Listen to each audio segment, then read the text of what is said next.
Throughout the last year, and perhaps a little longer, when I've been watching Divine Truth on my phone, occasionally when there's been maybe a profound lesson summed up in a few sentences, or a certain topic I wanted to share with one of my friends, I screen recorded the video, as it's quite easy to do nowadays. And so I had a load of clips on my phone, not with any specific structure or theme, but I just had a load of clips on my phone, and I thought I'd compile a little compilation of them here, basically. Now, there's many moments when I was watching Divine Truth on my computer, so I didn't screen record, or I was driving, or wasn't in the headspace thinking I'm gonna save this specific moment. So there's so many more that I obviously missed, but I just thought I'd share that here, as it might be a nice little introduction for some people, or there might be some lessons within that, and then maybe they can dive into the bigger videos of those specific subjects. So here's a little compilation for 2021. Enjoy. We either face reality or we don't. We can get very philosophical about reality and then go into this philosophical discussion, but philosophical discussions generally do not make us happier, nor do they help us resolve any issues with our life. I feel what they do actually is help us avoid the issues in our life rather than resolve them. So sure, the question I would ask myself is, right, whether I am here or not, I am conscious that I am here. I feel an interaction with at least 150 or so people in this audience, and I can actually see them and touch them and hug them and discuss things with them. We can have an exchange. Whether it's real or not is really immaterial to me. What's real is, am I happy or not? And that's the real question I feel I need to ask myself. If I'm not happy, then what do I do to change that? Philosophical discussions do not create happiness. In fact, in most cases I've found, they actually destroy happiness and cause us to go into states that never resolve any question. And I believe every question is resolvable, but we have to become real about it. How do I feel about love? Can I put it bluntly to you that unless you answer that question and you answer it honestly, you really are not going to have a foundation to learn anything about love anyway? Because unless you can see that your definition of love is very, very similar to the world's definition around you, you're not going to ever receive a definition of love that's completely different. So answering this question is very, very important. Now, what are the impediments to answering this question? Well, the first impediment is arrogance. Right? So let's just write that down. And when I say arrogance, what I'm talking about is the arrogant feeling that you already know what love is. If you already knew what love was, then you wouldn't have pain. If you already knew what love was, you would already be at one with God. If you already knew what love was, you would already have perfect relationship. If you already knew what love was, you'd already have a lot of things sorted out in your life, and you'd have a perfectly happy life. You would also have a perfectly happy body. Your body would be perfectly content. It would not be large or any of those kind of things either. Everything in your life would be perfect, would it not? If you already knew about love.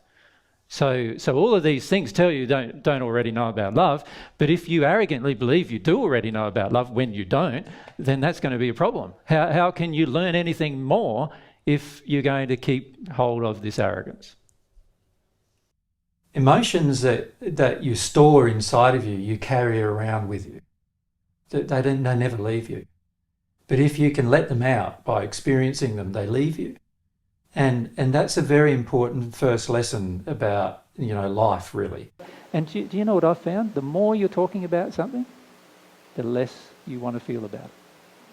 So if you find yourself talking over and over to different people about the same subject, that's the subject that you don't want to feel about the most, generally. Right? It's when you stop talking about it, and in fact the reality is you will stop talking about it when you start feeling about it, probably. Because once you start feeling about it, talking about it feels cheap. But our soul condition I have defined, and you'll notice I've put it into the section, what is soul condition in your handout.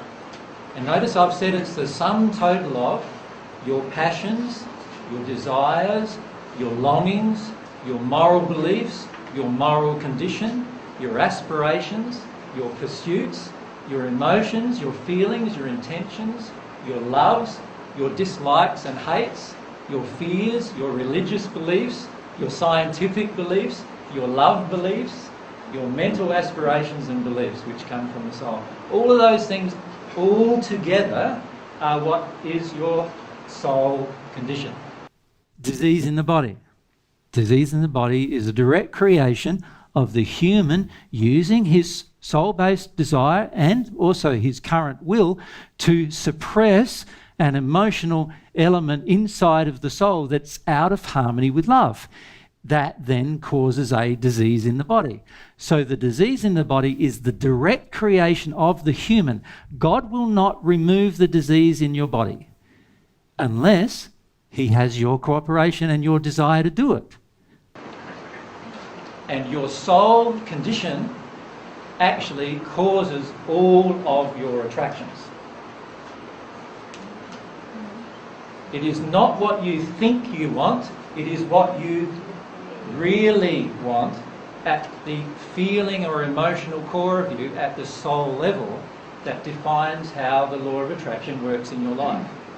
When you're reading a book, you will find as you get on the divine love path, you can start reading a book and then you start feeling, gee, this is not that interesting actually anymore. How many of you have found that, where books that you thought were really interesting before you reread them, and you go, oh, how did I find that interesting, right? Now, what's actually happening is your soul grew in between those two times. You follow me? So in between those two times, your soul made changes.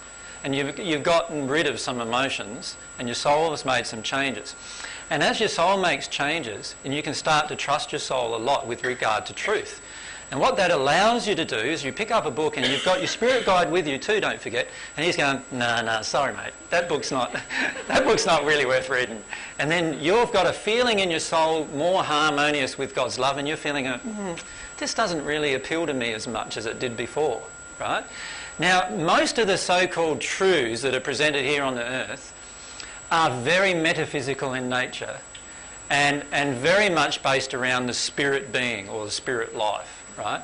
And once you start opening your soul, they hardly matter to you anymore.